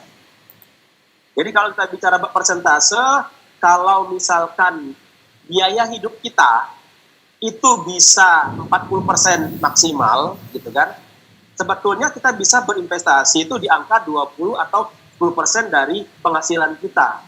Karena kita, bisa meminimalisir biaya hidup kita, gitu kan. Tapi bagi yang mungkin yang sudah menikah dan segala macam, paling tidak itu 5% lah dari gaji kita itu bisa kita investasikan. Nah, bagaimana agar bisa investasi, ada rumus namanya ISIS ya. Ada namanya income.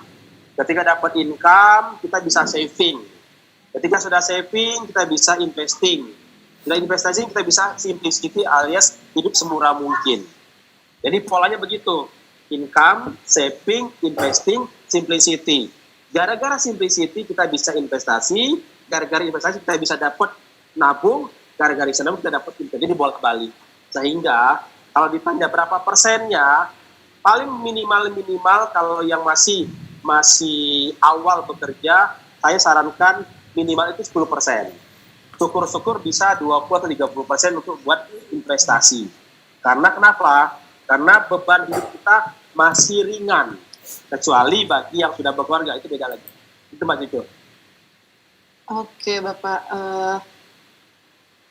Saya beranjak ke pertanyaan selanjutnya ya Pak ya. Mungkin saya bacakan yang masuk di sini. Menurut Pak Hari, untuk melakukan diversifikasi risiko yang tadi Pak Hari jelaskan, idealnya kalau kita mau investasi dibagi menjadi berapa macam investasi nih Pak? Mohon penjelasannya. Ya, yang pertama kan begini, kalau kita bicara tentang aset ya, jadi kadang ada kesalahan gitu ya. Gini deh, pertanyaan gini, Mbak Cucu, menurut Mbak Cucu itu yang namanya motor atau mobil, itu aset atau liability Mbak Cucu? Itu dulu deh, sebelum saya jawab pertanyaannya. Menurut saya mungkin reliability ya Pak ya. Kenapa liability? Mungkin nanti harganya bisa turun, mungkin seperti itu Pak. Kalau harganya bisa turun, tapi saya dapat penghasilan dari mobil atau motor, itu namanya apa? Ini bisa jadi aset. Nah itu loh, poinnya bukan penurunan harga nilai itu turunnya gitu, tapi bagaimana menghasilkan atau tidak menghasilkan ya.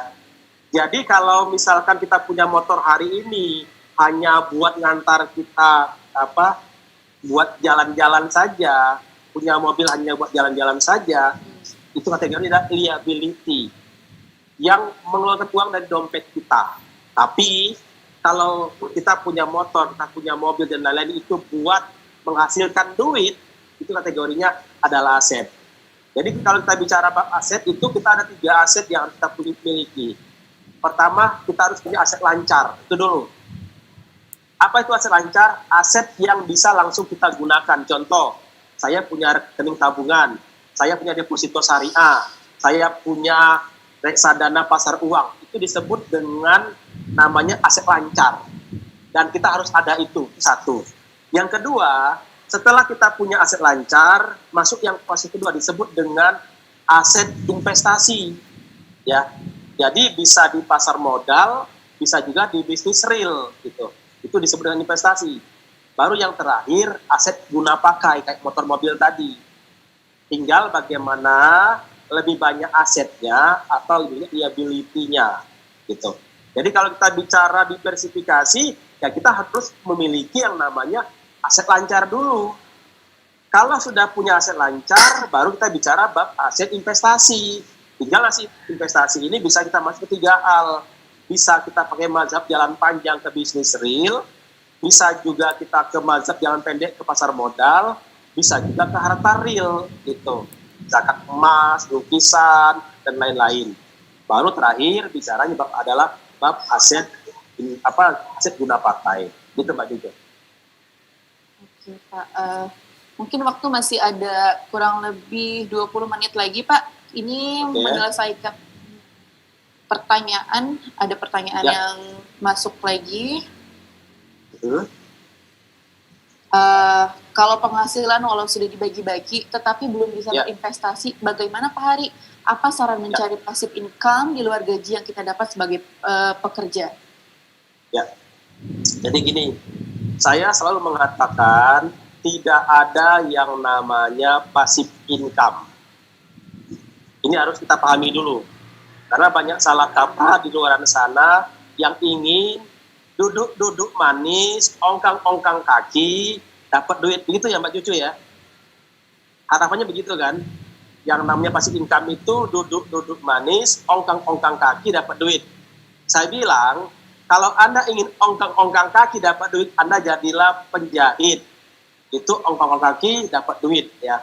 Tapi ketika Anda mencari passive income, tidak ada yang namanya passive income. Yang ada adalah productive income. Contoh, saya itu punya buku, yang buku saya itu dijualkan oleh Gramedia, saya dapat royalti. Pertanyaan saya adalah, kalau si Gramedia nggak menjualkan produk saya, produk buku tersebut, pertanyaan saya, apakah saya dapat royalti? Kan enggak. Sehingga yang namanya passive income itu nggak ada, yang namanya productive income kalau si Gramedia itu jualin produknya saya. Itu pertama. Ada juga yang bilang, Pak Hari, kita kan punya kos-kosan, kita kan punya kontrakan. Pertanyaan saya begini, kalau Bapak Ibu tidak ada tim yang mengerjakan, apakah dapat income dari kos-kosan atau kontrak tersebut? Ya nggak ada. Contohnya sekarang ini, kebetulan saya tinggal di daerah lingkungan kampus, UI begitu, di mana banyak sekali kos-kosan, di mana tidak ada yang nempatin. Kenapa? Pandemi. Orang lebih senang belajar lewat online. Jadi nggak perlu dia ngekos gitu. Akhirnya, ya walaupun dia bilang dia punya kos-kosan, dia punya kontrakan, ketika tidak ada yang mendiami, tidak ada yang kontrak, tidak ada yang ngekos, ya nggak dapat duitnya juga. Gitu. Termasuk juga yang lain-lain. Jadi saya ingin mengatakan, adalah sebuah ilusi ketika kita mencari passive income. Tapi kita bisa mencari productive income. Yang artinya kita berpikir di awal untuk bisa terus-menerus mendapatkan income. Tapi tetap harus ada tim yang jalanin atau yang ngerjainnya. Ya, balik lagi tadi apa Mbak pertanyaannya Mbak? Pertanyaan tadi? Untuk ini ya, untuk apa namanya mencari sampingan atau gimana tadi itu pertanyaannya? Ya Mbak Cucu? Ya Mbak Cucu masih unmute, masih di mute tuh. Di unmute dulu ininya. Suaranya di unmute dulu. Mbak Cucu di suaranya di unmute dulu ya. Mungkin tadi panitia Pak, maaf Pak, karena saya tadi mematikan mute-nya, terus harus izin panitia dulu Pak, mohon maaf. Mohon teman, tadi pertanyaannya yaitu, kalau penghasilan walau sudah dibagi-bagi, tetapi belum bisa berinvestasi, bagaimana Pak Hari? Apa saran mencari passive income di luar gaji yang kita dapat sebagai pekerja? Pertanyaannya itu Pak. Oke, kalau saya begini, cara apa ya, cara membacanya, tadi pertama saya jelasin tentang tidak ada passive income, yang ada adalah productive income. Yang kedua, kita harus jangan terjebak dengan satu pendapatan saja. Tapi bagaimana kita harus punya banyak pendapatan. Saya punya rumus namanya Wealth Flow 19. One outcome, 9 income. Satu yang disebut dengan pengeluaran, 9 pendapatan. Itu yang apa ya? yang bisa kita lakukan. Pertama kita begini, kita dapat dari gaji yang kalau kita bekerja kita dapat dari gaji. Yang kedua, kita harus punya royalti. Jadi kalau kita punya keahlian, kita bisa buat buku, bisa buat audio, bisa buat video. Contoh begini, saya sama teman-teman Master Academy, Python Academy, itu ada video saya, ada 19 video. Yang itu kalau yang Python Academy jualin, saya dapat royaltinya, itu disebut dengan royalti. Adapun buku gratis saya di Gramedia, saya dapat royalti dari Gramedia. Yang ketiga, kita bisa mencari komisi. Yang hari ini bisa pakai affiliate, bisa pakai dropship, bisa jadi reseller, itu adalah yang komisi. Atau yang keempat, kita bisa buat lisensi. Kita bisa buat seperti Master Academy, bisa buat seperti software dan segala macam. Intinya ada lisensinya. Lalu kita bisa berinvestasi. Bisa diinvestasi di real. Contoh kalau saya pribadi, saya punya ayam geprek, saya punya warteg bahagia dan lain-lain. Investasi. Ada juga kita bicara bisa properti. Kita punya kebun, kita punya sawah dan lain-lain. Ada juga fee. Kita bisa punya keahlian, kita bisa jualin, atau mungkin kita kalau misalkan kita pasar modal, kita dapat dividen dari saham kita, gitu kan? Atau kita juga bisa dari internet sebagai blogger atau mungkin vlogger yang YouTube, semacam YouTube seperti itu. Artinya banyak sebetulnya yang harus kita bisa kreativitaskan untuk menghasilkan income. Jadi jangan terjebak hanya dengan satu income, tapi bagaimana kita punya banyak income. Jadi ketika satu income selesai, masih ada income kedua, ketiga, dan keempat, dan seterusnya. Tinggal bagaimana kita manajemen waktunya antara keluarga, antara bisnis, antara pekerjaan, dan lain-lain. Itu Mbak Jijo. Oke, mungkin ini jadi pertanyaan terakhir nih Pak, karena waktunya sudah mepet ke 2 jam ya Pak ya. Ya. Ini datangnya dari Ibu Nita, izin tanya, apa saja yang perlu diperhatikan dalam mengatur keuangan perorangan? Dan juga sebagai investor pemula di reksadana, apa saja yang perlu diperhatikan atau tips-tipsnya? Terima kasih. Ya, itu Pak, datangnya dari Mbak Nita. Ya, kalau kita bicara reksadana itu kan sudah ada yang ngatur ya, sudah ada yang ahlinya, sehingga ada rasa aman. Satu hal dulu. Yang kedua, dalam pengelolaan keuangan itu sebetulnya ada, kalau saya itu selalu bicaranya ada Tai Chi finansial, ya. Jadi Tai Chi finansial itu adalah sebuah gerakan di mana kalau kita lakukan, ini akan bisa menjadi pengingat kita, gitu kan. Jadi poinnya begini, ada yang namanya kebutuhan masa lalu, ada kebutuhan masa depan, ada kebutuhan masa sekarang, ada kebutuhan buat Tuhan, gitu kan. Jadi kalau kita ambil secara konsepnya, yang kita bisa lakukan dengan pengeluaran dan segala macamnya, posisi pertama buat Tuhan dulu. Ya kalau dalam Islam ada 2,5% zakat. Di luar zakat ada sedekah, ada wakaf dan lain-lain. Ini prioritas pertama. Masuk ke level kedua, ada namanya kebutuhan dari masa lalu kita. Walaupun kita berjihad sekalipun, ketika kita masih punya utang, nanti kita nggak bisa langsung masuk surga. Kita akan ditanya dulu. Makanya kita harus selesaikan utang-utang kita, ya. Jadi kita buat Tuhan dulu, lalu turun kedua buat yang masa lalu. Contohnya adalah utang. Baru yang ketiga, baru bicara masa depan. Ini adalah investasi, proteksi dan lain-lain. Nah, kita harus mempersiapkan ketika kondisi kita sudah tidak seperti sekarang. Baru yang terakhir, kondisi yang disebut dengan masa sekarang. Di mana masa sekarang ini kita bisa mengatur sesuai dengan kondisi hari ini. Contoh, kalau dulu terbiasa makan di restoran, sekarang mungkin makannya di warteg lah, gitu kan. Atau mungkin terbiasa dulu makan sama teman-teman di tempat yang mewah, sekarang mungkin di rumah. Jadi ada pergeseran-pergeseran di mana ketika kita bicara pengelolaan keuangan, ada buat Tuhan, ada buat masa lalu, ada buat masa depan, ada buat masa sekarang. Sehingga ketika kita bicara tentang pengelolaan keuangan, kita paham harus mulai dari mana, itu satu. Yang kedua, kalau kita bicara tentang tren dan segala macam, yang namanya suatu resiko itu kan sudah terukur sebetulnya. Di mana kalau kita bicara bab di reksadana, saya bilang tadi ada manajemen investasi.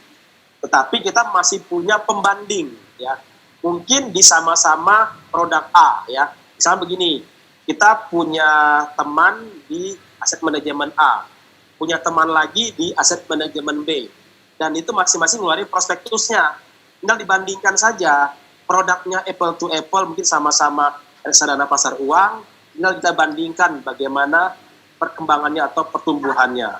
Kalau itu adalah reksadana pendapatan tetap, kita tinggal bandingkan. Kalau kita reksadana campuran pun kita bisa bandingkan. Termasuk juga di reksadana saham pun kita bisa juga bandingkan. Itu yang secara secara perbandingan. Tetapi pada intinya adalah ketika kita berinvestasi, kita harus tahu dulu tujuan investasi apa itu dulu, gitu. Jadi misalnya begini, kalau kita sudah tahu 5 tahun lagi kita akan umroh dan uangnya ada, ya tinggal dicairkan. Itulah sebenarnya sesederhana itu cara kita melihat investasi. Kalau sudah punya tujuannya jelas dan uangnya memang sudah ada, ya tinggal eksekusi, gitu. Jadi nggak usah terus terlalu lama kita endapin juga, gitu. Karena kenapa? Tujuan kita apa dulu, gitu kan. Jadi kalau misalkan 2 tahun lagi kita ingin menikah, ya kita harus bagaimana caranya selama 2 tahun ini kita berinvestasi, nanti begitu 2 tahun kita bisa dapat imbal hasil yang lumayan dari hasil investasi kita. Walaupun kalau bicara bab 2 tahun itu nggak terlalu signifikan, karena bicara jangka panjang. Tapi minimal kita tahu dulu tujuan kita apa dan kita bisa eksekusinya, gitu. Jadi bagi saya, mau kondisi gonjang-ganjing sekalipun, habit investasi itu harus kita gulirkan, harus jadi sebuah kebiasaan, akhirnya nanti jadi sebuah karakter. Itu Mbak Cica. Oke.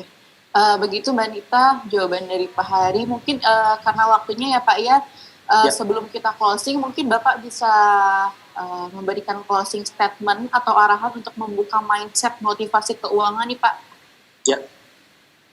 Jadi kalau kita bicara bab investasi, itu jangan terlalu banyak mikir juga, gitu.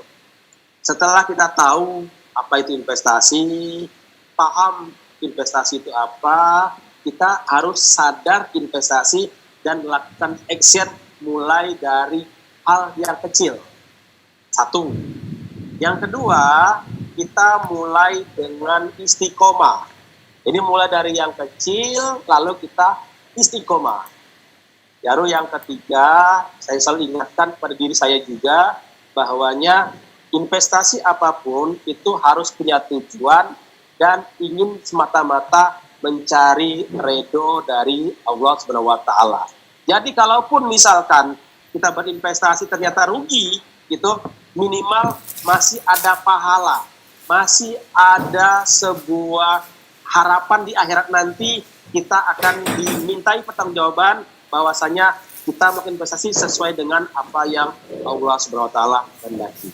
Wallahu a'lam bishawab. Oke. Terima kasih. Mungkin tak terasa ya Pak, waktu 2 jam kita berbincang ternyata sudah hampir habis. Betul Pak, 2 jam ini karena kita dapat waktu dari panitia BIK hanya 2 jam nih Pak. Oke, karena diskusinya sangat menarik mungkin ya Pak, jadi tidak terasa sudah 2 jam, hampir 2 jam sih Pak. Dan banyak pertanyaan yang masuk, mohon maaf sementara tidak dapat mengakomodir semua pertanyaan. Mungkin di lain bincang syariah yang akan datang nih Ibu Bapak ya, kita sharing-sharing lagi. Mungkin itu saja Pak, atau ada statement lagi Pak? Yang Cukup ya. Oke, insya Allah ya, semoga bincang syariah ini bisa menambah wawasan dan ilmu bagi kita semua. Terima kasih kepada Bapak Hari Solputra selaku narasumber yang sangat menarik penyampaian materinya, sehingga membuka mata kita, terutama saya nih Pak, mulai hari ini mungkin memikirkan investasi walaupun di masa pandemi sekalipun ya Pak ya. Ya. Oke, terima kasih kepada Bapak Ibu dan teman-teman peserta sekalian atas partisipasinya. Sebelum saya tutup, izinkan saya mengundang Bapak Ibu, teman-teman sekalian untuk memfollow akun IG PT Fightrend Asset Management dan platform edukasi online Master Academy.